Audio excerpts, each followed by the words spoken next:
Hello and namaste everyone. So we were continuing our series of class 9th book and हमने start किया था इसके अंदर integration of Rajasthan का एकीकरण आपके सिलेबस में है, हर एक एग्ज़ाम में आता है। एंड इस बुक का मैं थोड़ा सा ओवरव्यू दोबारा से दे देती हूँ, हालांकि मैंने पहली वीडियो के अंदर भी दे दिया था। तो इस बुक के अंदर सभी जो क्रांतिज हैं, जैसे कि रिवॉल्यूशन ऑफ 1857 हो गया, देन राजस्थान के रिवॉल्यूशनरीज हो गए, क्रांतिकारी हो गए, फिर आपके पीजेंट मूवमेंट्स यानी कि किसान आंदोलन हो गए, फिर आपके ट्राइबल मूवमेंट्स हो गए, देन प्रजामंडल्स हो गए, फिर इंटीग्रेशन ऑफ राजस्थान हो गया। तो ये ऐसे टॉपिक्स हैं जो आपके हर एग्ज़ाम के अंदर पूछे जाते हैं, तो इनको हम कवर करेंगे। और सबसे पहले हमने इंटीग्रेशन ऑफ राजस्थान वाला टॉपिक उठाया है, क्योंकि अगर आप फर्स्ट ग्रेड का सिलेबस देखेंगे तो उसके अंदर ये टॉपिक ऑलरेडी बाकी भी गिवन है, लेकिन ये सबसे पहले गिवन है। तो चलिए स्टार्ट करते हैं। इसका जो आप चैप्टर नंबर है, ये बुक आप इजीली डाउनलोड कर सकते हैं। आप RBSC की वेबसाइट पर जाइए और ये बुक आप इजीली डाउनलोड कर सकते हैं। तो ये आपका है, आई थिंक पेज नंबर 71-78 के आसपास है। तो चलिए हम इस पेज को ओपन कर लेते हैं। और मैंने एक टेबल आपको करा दी थी, अभी हम थोड़ा सा आगे से करेंगे। हाँ, तो ये आपका चैप्टर है इंटीग्रेशन ऑफ राजस्थान। मैं बिल्कुल बेसिक से चलूँगी एंड इंग्लिश मीडियम स्टूडेंट्स के लिए वीडियोस काफ़ी यूज़फुल हैं। आप पहली वीडियो ज़रूर देख सकते हैं। तो देखो एक्चुअली क्या था, राजस्थान क्या बिखरा हुआ था, मतलब कोई ऐसा जैसा आज हम स्वरूप देखते हैं राजस्थान का, पहले तो ऐसा था नहीं। तो 1947 में जब ये बात थोड़ी साफ़ हो गई कि हाँ इंडिया को आज़ादी मिलने वाली है, तो प्रिंसली स्टेट्स को भी ये चीज़ तो नज़र आ रही थी ना, जैसे कि बीकानेर हो गया, जोधपुर हो गया, जैसलमेर हो गया, इनको भी ये नज़र आ रही थी कि हाँ अब तो मतलब कि इंडिया की आज़ादी ज़्यादा दूर है नहीं। तो उस टाइम पे राजस्थान के अंदर बहुत पुराना क्वेश्चन हो गया कि कितने प्रिंसली स्टेट्स और कितने ठिकानास थे।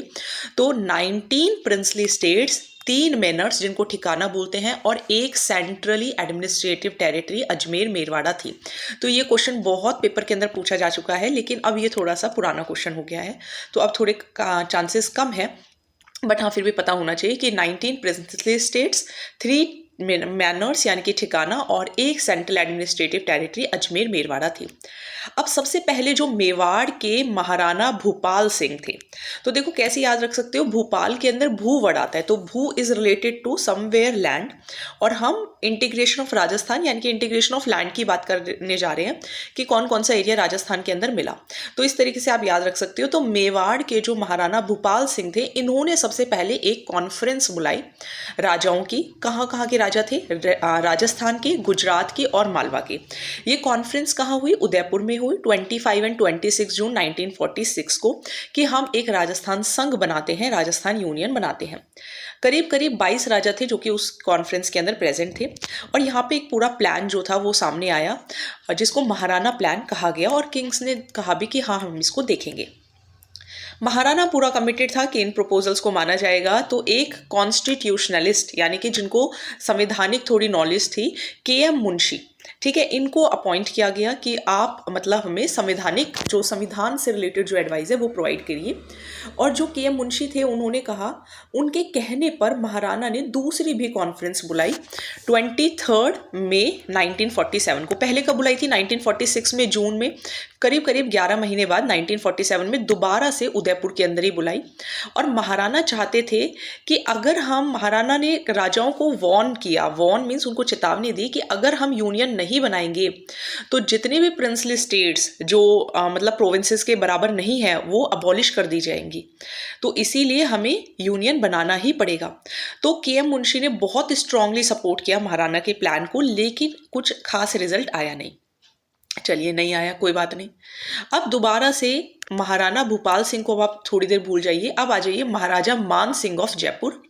दीवान सर VT कृष्णमचारी ये कॉन्फ्रेंस बुलाएंगे रूलर्स की, और इस कॉन्फ्रेंस के अंदर कहेंगे कि हमें प्रिंसली स्टेट्स का यूनियन बनाना ही पड़ेगा। इसके अंदर कुछ सब्जेक्ट्स ऐसे होंगे जैसे कि हाई कोर्ट, हायर एजुकेशन और पुलिस, ये हमें संघ को यानी कि यूनियन को ही प्रोवाइड करने होंगे। बाकी सब्जेक्ट्स हम अपने पास रख सकते हैं, यूनिट्स के पास रख सकते हैं। और ये भी बताया गया कि अगर प्रपोजल एक्सेप्ट नहीं करा तो सॉल्यूशन क्या होगा? Solution, then the other solution to the problem is कि प्रिंसली स्टेट्स जो अपना सेपरेट एग्जिस्टेंस नहीं रख पाएंगी, तो फिर उन्हें जो पास की जो बड़ी रियासत होगी उसके साथ मिला दिया जाएगा। लेकिन कॉन्फ्रेंस दोबारा से कोई डिसीजन पर नहीं पहुंच पाई। जैसे अगर किसी ने बिग बॉस देखा हो तो एक दो एपिसोड तो मोस्टली लोगों ने देखे ही होंगे। तो बिग बॉस के अंदर क्या होता है कि भाई दो पक्ष हैं, आप बैठकर मतलब कंसेंसस से, मतलब कि जिसको बोलते हैं मेजॉरिटी से डिसीजन लीजिए। तो कुछ डिसीजन तो निकलता नहीं है ना। काफ़ी मैंने तो देखे हैं कुछ एपिसोड्स, स्टार्टिंग में देखा करते थे, अब तो बिल्कुल ही मतलब आउट ऑफ टच है।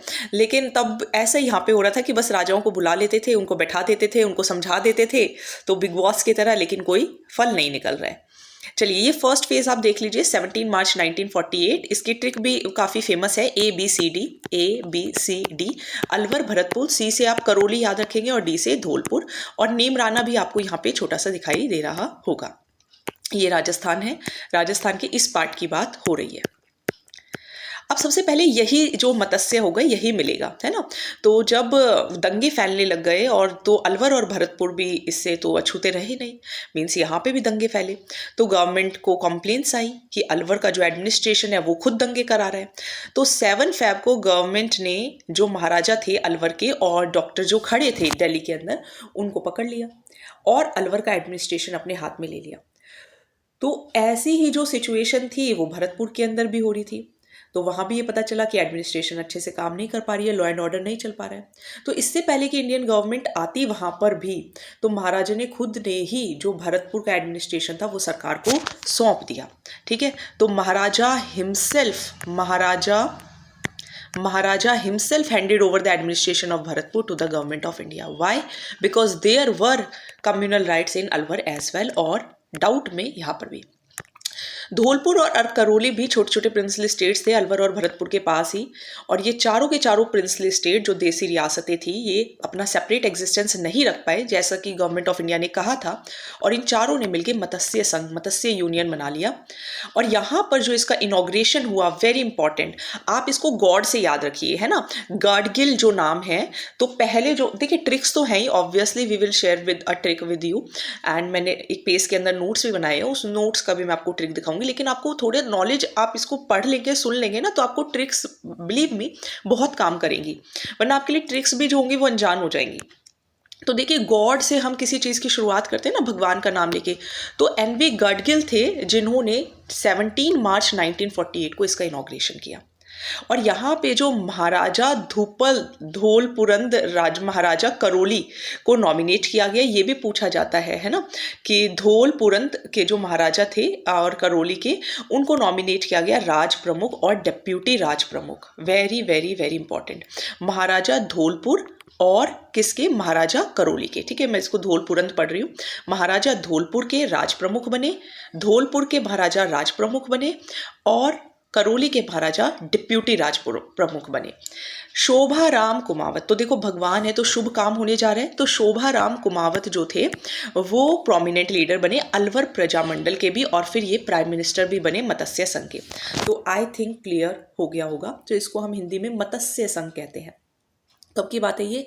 17 मार्च की बात है, 1948 की।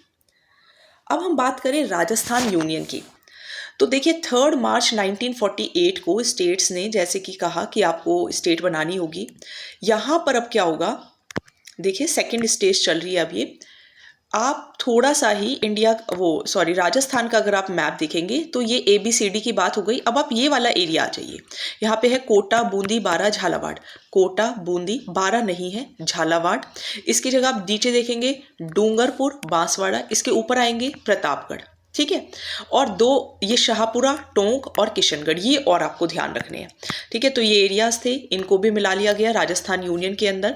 और प्रिंसली स्टेट्स ने जिन्होंने राजस्थान यूनियन ज्वाइन किया वो चाहते थे कि मेवाड़ भी इसका पार्ट बने, क्योंकि देखो अभी तक क्या सिचुएशन चल रही है, ये मेवाड़ का पार्ट अलग बना है और ये राजस्थान यूनियन का पार्ट अलग बना है, लेकिन अभी ये दोनों आपस में मिले नहीं है।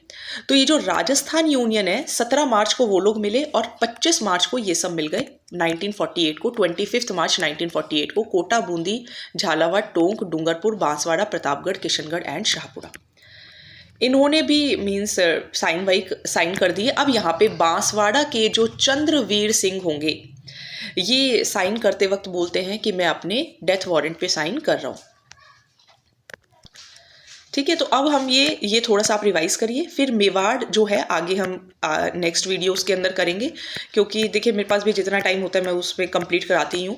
और लेकिन हाँ, एग्ज़ाम से पहले आपका सारा कंप्लीट करा देंगे। 10th की भी मैंने पूरी कंप्लीट कराई है बुक, आप वो भी बुक ज़रूर देख सकते हैं। So thank you so much. And commerce के लेक्चर्स अपने ऑनलाइन कोर्स भी चल रहे हैं और मैं यूट्यूब पर भी अपलोड करती रहती हूँ, तो आप चैनल के साथ बने रहें। और कोई डाउट है या कोई कमेंट्स हैं, तो आप ज़रूर कमेंट सेक्शन के अंदर लिखें। Thank you.